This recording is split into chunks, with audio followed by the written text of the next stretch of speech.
Hey folks, welcome to part 0 of the A Journey Through History Paradox Megacampaign. If you watched the trailer, which you definitely should if you haven't, then you'll know that this playthrough will have something to do with the Vikings and Ireland. That isn't very much information, but I was vague on purpose as to pique your interest. While I create Agmundr in the background, I'll provide you all with some background on the beginning of this campaign. One day, on his hunting travels in North Scandinavia, he stumbled upon a cave and decided to use it as shelter when night came. Getting firewood before it was too dark, he returned to see his things arranged differently than the way he remembered. Pushing his paranoia aside, he started a fire and then laid down to rest. As his eyes stared at the cave roof, he noticed something most peculiar. On it were paintings from years long past. He studied them for a short while, but decided to ignore them as he was tired and needed to continue his journey at dawn. He fell asleep quickly, but woke up shortly after. What he woke up to, however, was no cave. To his northeast, he saw a great fortress of stone, and on the stone he saw men with swords and bows. To his northwest, he saw mighty wooden machines with large stones in their grasp. Suddenly, a man came up behind him and yelled, "One of them is over here!" Quickly outnumbered, he was knocked out, and when he woke again, he smelled salt in the air. Somebody knocked him up and then yelled to a whole crew of people that they were almost about to land. He started to walk over to a man wearing seemingly light battle armor, and intended to ask him what was going on. But as he went to take his first step, the ship went over a large wave, and he got tossed overboard.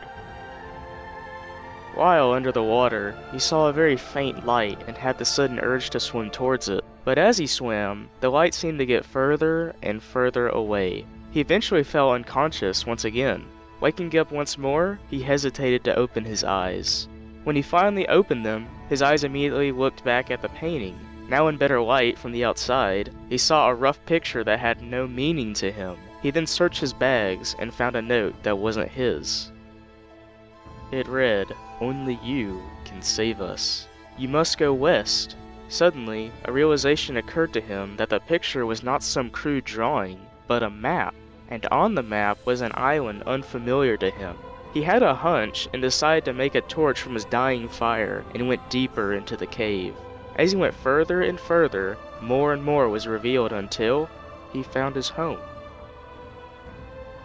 It all became coherent to him. Those dreams were the future of his people. Wasting no time, he immediately started heading around Scandinavia and told people about his dreams. Contrary to what he thought, not many were willing to believe him and passed him on like he was a lunatic. After months of persistent work, he had a few hundred men under his command.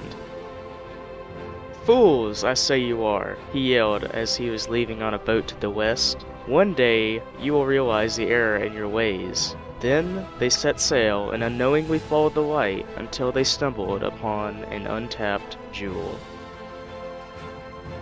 Alrighty folks, that's the story so far. Even more will be brought to light in the future as we progress through the series.